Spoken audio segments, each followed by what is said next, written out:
So I'm going to preface why I'm excited for this conversation with this audience. I think that while we're here at the Love Summit, so much of what we're talking about is transforming the way that we act, that we lead, that we think about business. And Miki, in my opinion, is as good as any entrepreneur on the planet as getting people to take up new behaviors, embracing taboos, resistance, getting people to embrace change. And that's why I'm really excited to give you an opportunity to start right now. And can you just tell everyone, how did you dive into entrepreneurship? Where did it all start for you? Well, thanks for having me, first of all. And most importantly, thank you to Andrew's mother, who's with our 13-week-old right now at home. We love you, Sam. We're going to go on a little sexy date adventure after this in Cincinnati. What? Personal Love Summit.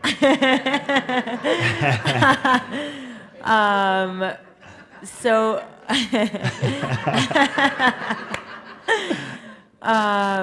I would say that sort of the spark, the aha moment for me happened on 9/11, actually, because I was supposed to be there underneath 2 World Trade Center at 8:30 in the morning on 9/11. My subway stop every single morning was 2 World Trade Center. I got a job in investment banking, and it was sort of, it's like the Indian father and Japanese mother. If you don't get a job as a doctor, then banker is okay. So I was like, okay, daddy, I got banker. I'll start there. So I did the whole investment banking thing, and it was, and so I was working in right across the World Trade Center at Deutsche Bank. Deutsche Bank. Sorry. Oops. And hopefully they're not a sponsor here. Just kidding. And we so the day before 9/11, it was fun, and this is like a totally long story, but I'll just cut it short to a quick snippet. The day before 9/11, I had my mother send me a screenplay that I wrote for my semester abroad, studying abroad, and I wrote this story about this girl traveling to London to, work for a lord in the House of Lords, which is what happened to me. And my boyfriend at the time was working in the counterterrorism unit at the Pentagon. And it was just one of those crazy stories and Bin Laden was in my movie, in my screenplay. Anyway, long and the short of it is the screenplay gets sent to my office on the 10th of September. And it was the only hard copy I had left. My personal computer had crashed, so luckily I'd printed at my parents' house like one weekend. I had my mom send it to me, and it was just sitting on my desk right across the World Trade Center. And so 9/11 happened. 700 people in my girlfriend's office died on that day, and she went down to get coffee in that morning before the first plane hit. And I thought she was dead for 3 weeks. It was one of those, 3 weeks later when we met, we were both like incredulous they were both alive. And in my office, 2 people in my office died, but every single one of my friends and colleagues had stories of like sprinting underneath something right before it rained shrapnel on them and killed everyone around them. And it was one of the just crazy, surreal days. And for me, it was the only day in my life that I slept through my alarm clock. And I missed the whole thing. And I remember waking up that morning and I was just like, it was like 10 a.m. and I just started my investment banking job. I was like 22 years old, and I was like, fuck. And I was like calling a car service, trying to like get to the office, and I was like, shit. And then I called, and it was busy, car service line at 10 o'clock in the morning, and I was like, what the fuck's going on? And finally somebody picked up, and I was like, I need a car service to go to the office. And all the guy said in the other line was, turn your TV on, click. And I was like, imagine like out of context, you're like, turn your TV on, like what? I don't understand. And I just couldn't get in touch with anybody, and so I finally just turned the TV on, and then just everything unfolded. I finally checked my phone. I had hundreds of missed calls. It was just one of those crazy days. And I remember like the whole screenplay story is a whole separate story, but I kind of got the opportunity for the investment bank to go into Deutsche Bank and retrieve critical documents for the entire I don't know investment if we have bank. time for that one. I don't. Okay. Yeah. But yeah, it's true. I don't. But anyway, I retrieved the screenplay. It's going to be very much an adaptation story one day when it gets made, where it's like the retrieving of the screenplay to make the movies. That one day it's going to get made. That's it. Next Perfect. question. So really the I know I'm like a mom these days. I'm like just carrying on. The long and the short of it is that it was that moment where I realized that, the mystery of life is that you never know when it's going to end. This thing, crazy contraption can fall on my head right now and I could die. And we could, unfortunately, that wouldn't happen. But that could happen. And so it was really in that moment that it was just like, I need to follow my dreams. Like, I then looked it up and realized that there are only 21,000 days to live from the point you graduate college to the point you die. 21,000 days to live. And luckily for me, I was 22 years old in that moment. So that was when I was like, I'm going to follow my dreams. And so I wrote down 3 things I want to do with my life. One was to play soccer professionally, because why not? One was to make movies, and 3rd was to start a business. And, played soccer for the New York Magic, had 3 ACL reconstructions thereafter, worked in the film business for a number of years. And working in the film business was when I came up with my first idea, which was born out of a stomach ache. And so started my first business, which is in the restaurant space. Started the New York's first gluten-free farm-to-table pizza restaurant concept back in 2005 when nobody was talking about gluten-free farm-to-table. And this is sort of the time when I was able to really learn about how to educate people around something that they're very uncomfortable talking about. When you tell someone what to eat and how to eat, they're like, oh, no, you didn't. People are very picky about how they eat. And so to introduce a new way of eating, a new way of thinking about food, especially when it comes to your favorite comfort food like pizza, don't touch my Joe's Pizza, it totally became a really interesting study on how to get people to change behavior. And so fast forward 7 years later, when I finally found an amazing restaurant partner to run my restaurant so I can start my next business, which was THINX, which a sidebar, when my restaurant partner took over the restaurants, in 1 week, our numbers doubled after I ran it for 7 years myself. And I was like, I hate myself so much right now. In 1 month, our numbers tripled. After 7 years of getting like oven burns on my arms and this was a perfect lesson in entrepreneurship where you just shouldn't be doing the things that you're not great at. And you let your operators and the people who are good at those things do that part, and you get to do what you do best. And for me, it was coming up with the idea, the bigger picture, the brand, the food, just the concept, but then the operations, have somebody else do it. Huge lesson for me. And I was like, why did it take 7 years? But great lesson. So then I was able to start THINX. And THINX was also born out of necessity. Running from one restaurant to another, kept forgetting to change my tampon and pad. Quick poll, how many women do we have in the room? Okay, keep your hand up, keep your hand up, keep your hand up. Now keep your hand way up if you've ever experienced a leak, a stain, an accident on your period. Oh, everyone, thank you for your hand down. Okay, so, because if I asked that question first, they'd be like, I'm not lifting my hand. I've done this before. Okay. So, just realized that, the feminine hygiene category had not been innovated in over, 80 years at this point. And there has been just tampons, pads, and menstrual cups are still not mainstream. So there was just a huge, huge opportunity to look at a category that just nobody was talking about and nobody was really disrupting because, it was just an uncomfortable thing to talk about. So, without really any experience, again, I think the very underlying thing between all my businesses, I knew nothing about anything, and I think we can all attest to that. And just spent 3.5 years developing the best-in-class pair of underwear, which I'm wearing right now. Although I'm not on my period yet, because I'm still just out of, anyway, but I was like, I don't have any clean underwear. What do I think? Okay.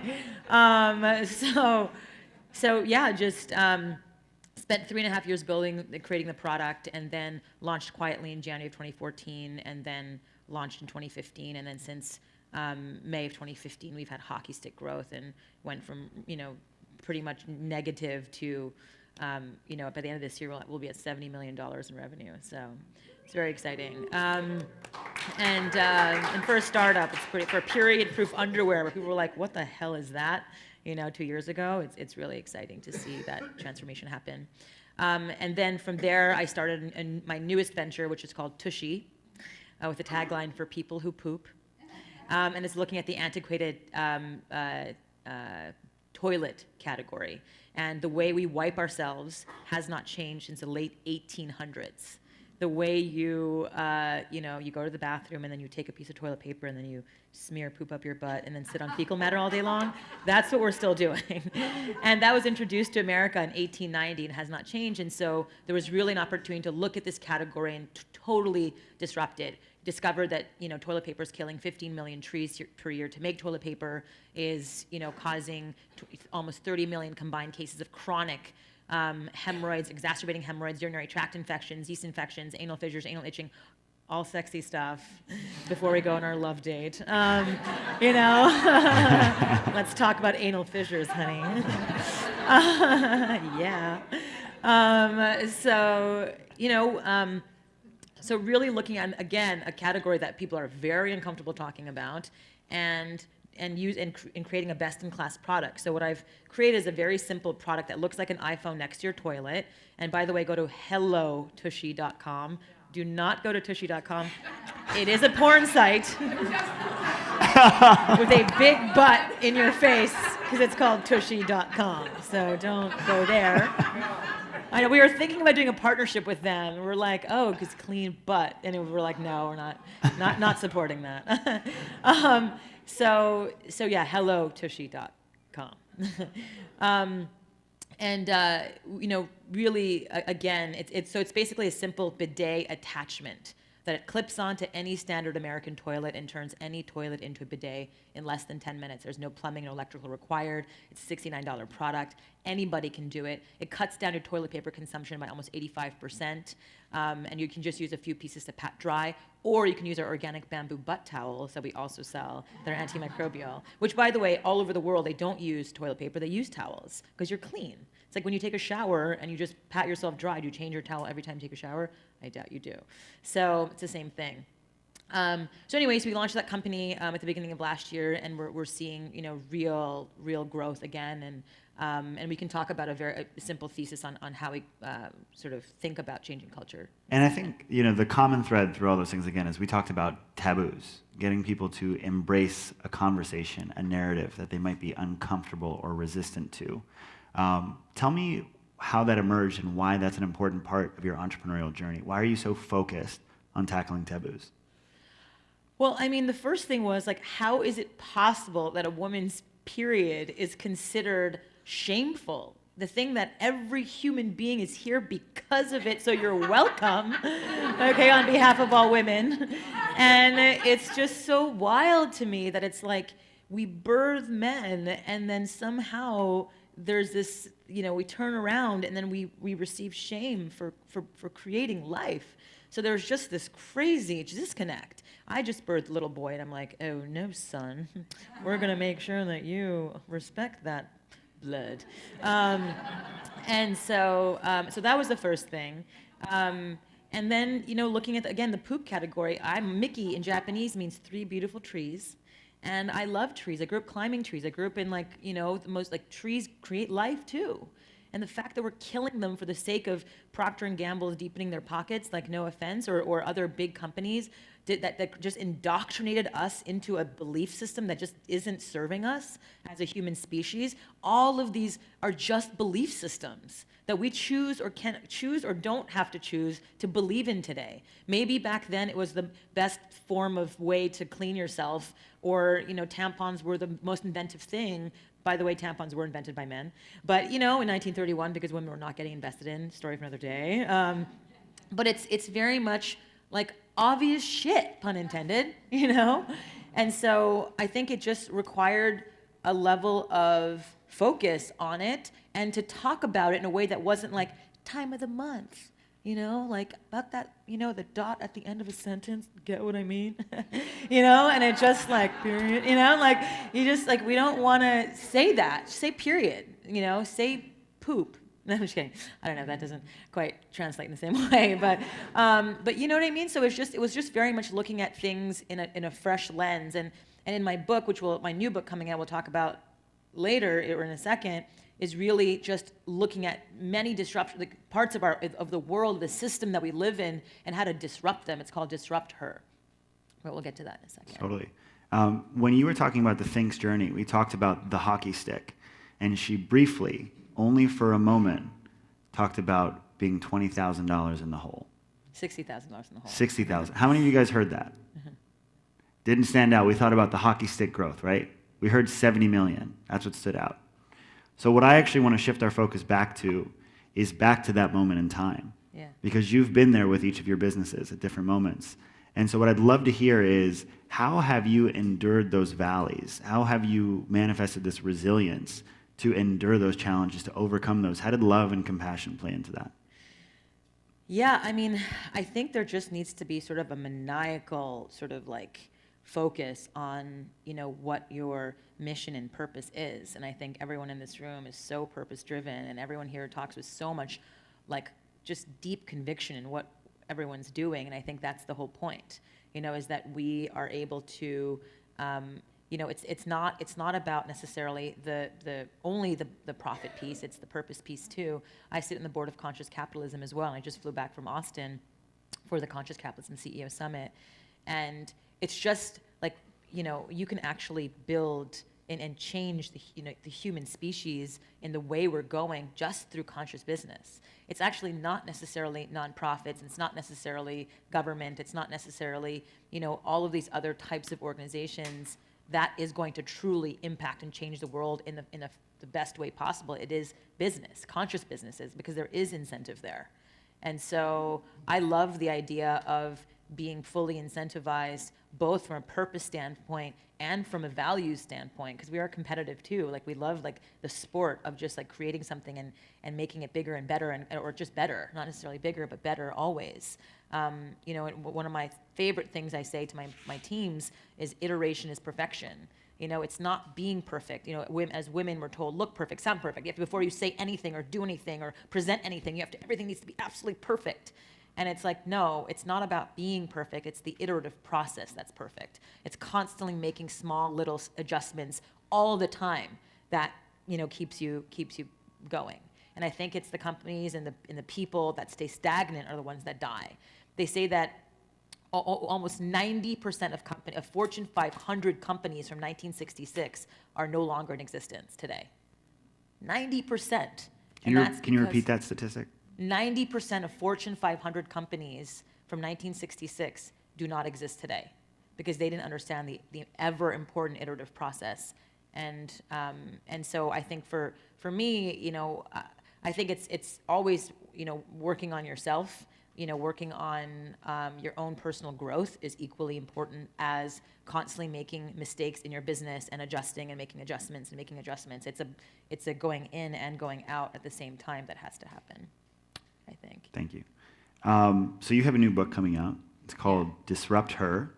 Yeah. And one thing I'd love for you to talk about is this idea of embracing the feminine and why that's something that not just women can do, but that men can do as well, and how that can really be a competitive advantage in business. Yes, but I did want. That's the final thing I want to talk about. Okay. But I think the question that I wanted You to ask before that was a different one. Well, I'm just being conscious of our time. I want to make sure you have time. I think we have time for 2 more questions. Okay, great. I mean, this is a very valuable piece of information that I thought I'd share. Please do. So the question would have been. You got it. Would have been like, when it comes to changing culture, when it comes to, getting someone to go from not doing something to doing something, what is the thesis around that? Is that interesting to you guys? It's just 3 prongs, just 3 things. And I think it's important to say because it was something that I really learned over the course of all of my businesses, whether it's my restaurants, whether it's THINX, whether it's Icon, whether it's Tushy. All the businesses have a very similar thread around how to get someone to go from thinking like this to thinking and doing like this. Behavioral shift is so hard. And to get, it's so it's three prongs. So if you think about a tripod on a camera, right? You can't have two legs. You can't have one. Obviously, the thing will topple over. You have to have all three working in unison to really shift and to really stand strong and build from that new foundation. So the first thing is a best-in-class product. And this is, pretty obvious. You have to have a one-of-one best-in-class product. It can't be a one-of-many products that you're competing with, to be just one of many, because that's always, race to the bottom. And then it can't be something that you're kind of like, and you're like, that's pretty good. It's got to be like a best-in-class product, a product that I want to wear right now, even if I don't have my period, which is what I'm wearing right now. And so, I can't stress that enough, because oftentimes, yes, the iterative process is important. Yes, it's important to put an MVP out, minimum viable product, and then iterate. But you have to continue to focus on building and creating, and just, this is like where we're starting, but that's where we're going, and this is the best in class version of what I want to create, and just never stop that. So best in class, one of one product. The second prong is consider design across every touch point of our brand. Consider design. Oftentimes people forget about your Facebook ads or your postcards or your packaging or your website or your every single little touch point of your brand needs to be so deeply considered from a design standpoint. You look at the outlier companies like Apple and why they, if you watch the movie, Jobs or whatever, and he talked about how he just freaked out because the computer wouldn't say hello. It's like the first iteration of the computer just say hello. And if it didn't say hello, then it was a big failure. That's a little extreme, but just having such again, maniacal focus on the design aspect of it. So, for example, and why that's important is, for example, I don't know if any of you guys have seen our subway ads in New York City, and yay, in person, it's quite magical. And when you walk into a New York City subway system, and there's every walk of life walking through those systems, and you can imagine the kind of reaction you'd get from seeing for women with periods, and it's like, or underwear for women with periods. People are like, I don't even understand. Like, should I be seeing this right now? But before they see what's written on the walls, they see the artfulness of it. They see the aesthetic beauty of it. They see they just come in. They're like, wow, I feel like I'm in like an art gallery exhibit. Like, it doesn't, and then they read and they're like, oh, periods. But then they were like, but first thing they said was, that's beautiful. So because of that, it just opened themselves up psychologically to have the conversation a little bit further. You know what I mean? So it's like, if you start by saying, period rights, like, women's empowerment, how dare you not talk about period? It's like, that's not going to move mountains. That's not going to get people to change hearts or minds. But by presenting something in a beautifully aesthetic, artful way across every touch point of your brand, it starts to open you up to having that conversation.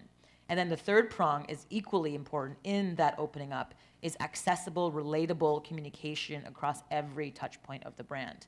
And what I mean by that is, when we initially started the company, THINX, for example, or even Tushy, you look at, we were starting by talking about the technical aspects of it and the patented this and that and the academic, clinical, medical, technical parts of it, which, it was over people's heads. They're like, I don't understand. And then we switched our tone and we made sure, we're like, wait a minute, how do I want to be talked to? I don't want to be perfect, always just swinging in the fields. Like, that's not how I feel. That's not what I want to say. That's not how I talk about my period. So let's just talk about it in a real. And so the way we talk about it, it's like as though we're texting our best girlfriend.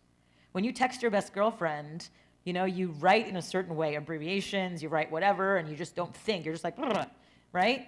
That's how our communication is, because then, once again, when you go in the subway ads, for example, you see beautiful art, and then you read the copy, and again, it's talking about periods, but you're reading it like your friend just texted it to you in this way. So once again, you're more open to having the conversation because it's relatable. It's, once again, it's not perfect. And the whole point is, it's not meant to be perfect.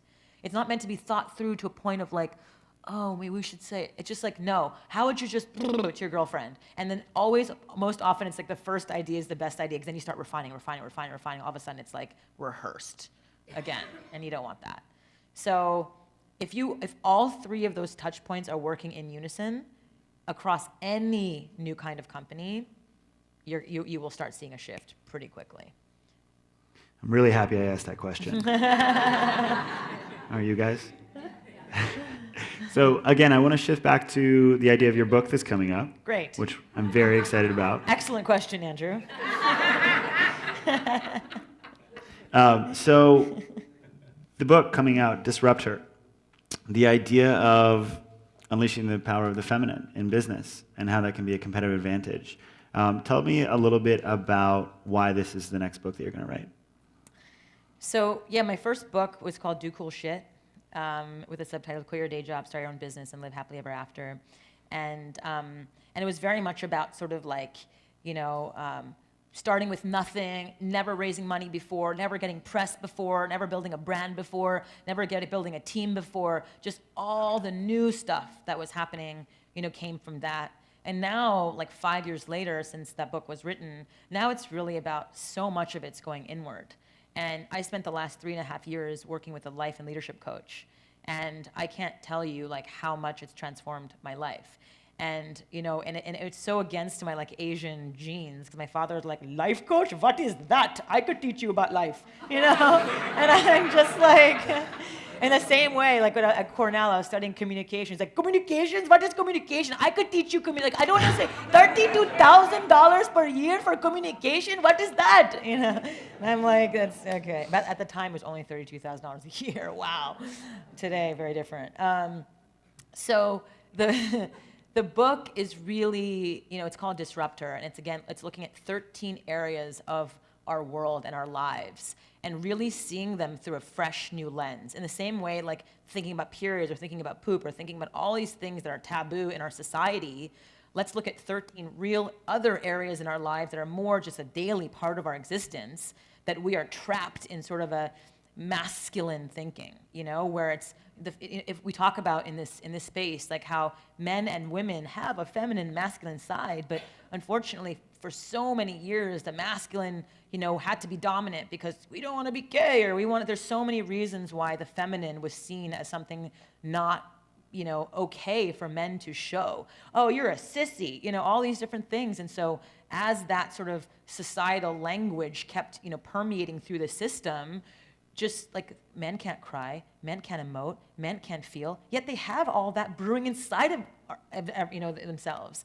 And so to be able to really allow the feminine to come out in women too will equally, I think, pull that out in men. I think if women are trying to be too like leaning in and being too masculine ourselves just to keep up, it's just not gonna, the system is not gonna work. I mean, the Dalai Lama said the world, pause for applause, okay. The Dalai Lama said the world will be saved by Western women, and because we are the most free right now to really self-express. And so this book is, like I said, a life and business mastery playbook on how to disrupt status quo thinking and get into a whole new way. So for example, one disruption is, we're told as we age, like, grow up, get serious, get your head out of the clouds, get real, adult hard, #adulting, like, it's like we have to be adults, like, and by being adult, which means like, the value of playfulness goes down and the value of productivity goes up. Can we measure this? Is this, how productive are you? Blah, blah, blah. Playing? What is that? You're wasting your time. You're just hanging out, It's so funny how like when women talk like in a guy's voice, they're like, "Murr," and when guys talk, they're like, "Hoo." It's so funny. It's like I just noticed myself doing that. I was like, Watch. We're there. Okay, yeah. So thank you, Andrew, timekeeper. Just kidding. It's true. I get it.